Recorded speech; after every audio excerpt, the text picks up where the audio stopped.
وہی chief justice ہے، انہوں نے پھر ایک سوموٹو ایکشن لیا، تو اب کی بار پی ڈی ایم اس کی مخالفت میں ہے اور پی ٹی آئی اس کو ہیرو قرار دے رہے ہیں، شاباش دے رہے ہیں اور اس کے فیصلے کو ویلکم کر رہے ہیں۔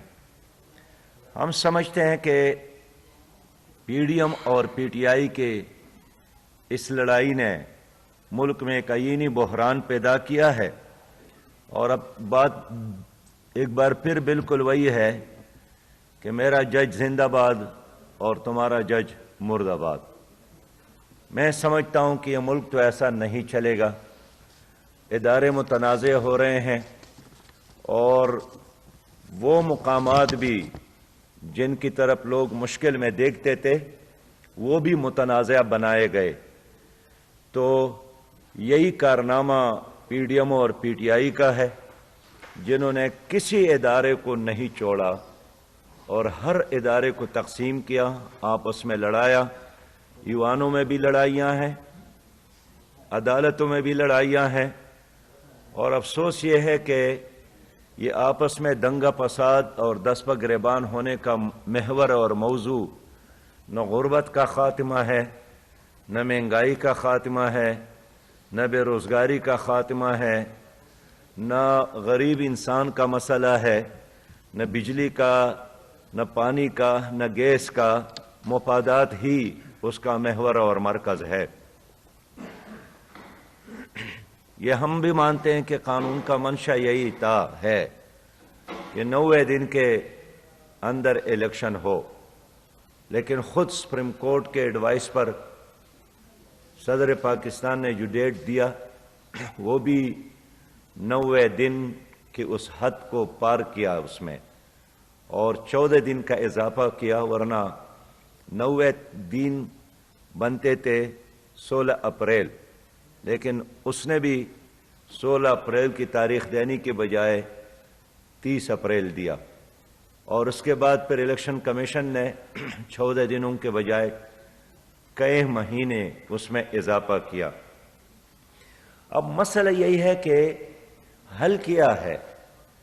لڑنا، دست پہ گریبان رہنا، اور جس طرح سپریم کورٹ میں ریمارکس دے گئی کہ سیاسی ٹمپریچر بہت ہائی ہے، اس ٹمپریچر کو اور ہائی کرنا، اس سے تو مسائل حل نہیں ہوں گے۔ جماعت اسلامی سمجھتی ہے کہ ان تمام مسائل کا حل ڈائیلاگ ہے، اگر پھر پوچھے کہ اس کے بعد کیا حل ہے تو پھر ڈائیلاگ، اور اس کے بعد پھر کیا حل ہے تو پھر بھی ڈائیلاگ۔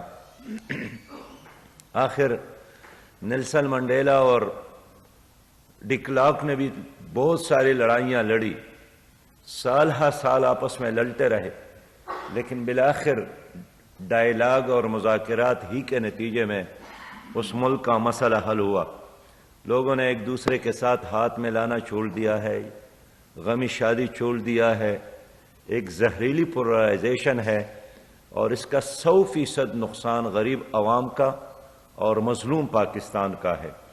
ملک سے باہر جتنی بھی اوورسیز پاکستانی ہیں وہ بھی اپنے ملک کے بارے میں بہت زیادہ فکر مند ہے کہ ہمارے اس ملک کا کیا بنے گا۔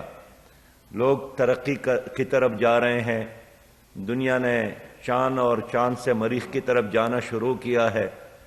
ہمارے قریب بنگلہ دیش میں ایک بگ سٹی، بہت بڑا شہر، ٹیکسٹائل سٹی انہوں نے افتتاح کیا، ساری دنیا کو حیران کیا۔ خود انڈیا میں نئے نئے ایجادات ہو رہے ہیں، لیکن ہم ہی ہیں کہ ہم چھوٹے چھوٹے مسائل میں ایسے الجھ گئے ہیں کہ اس کی وجہ سے معیشت بھی تباہ ہو گئی، اس کی وجہ سے غریب آدمی کے لیے زندگی گزارنا مشکل ہو گیا۔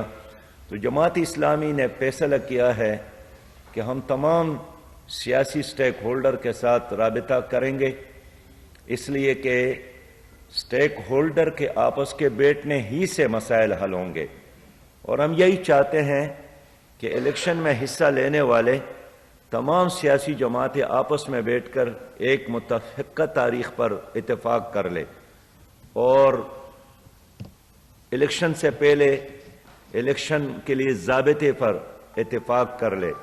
یہ کام کوئی اور نہیں کرے گا، سیاست کے مسائل عدالتوں میں حل نہیں ہو سکتے ہیں، سیاستدان ہی اپنے مسائل حل کرتے ہیں۔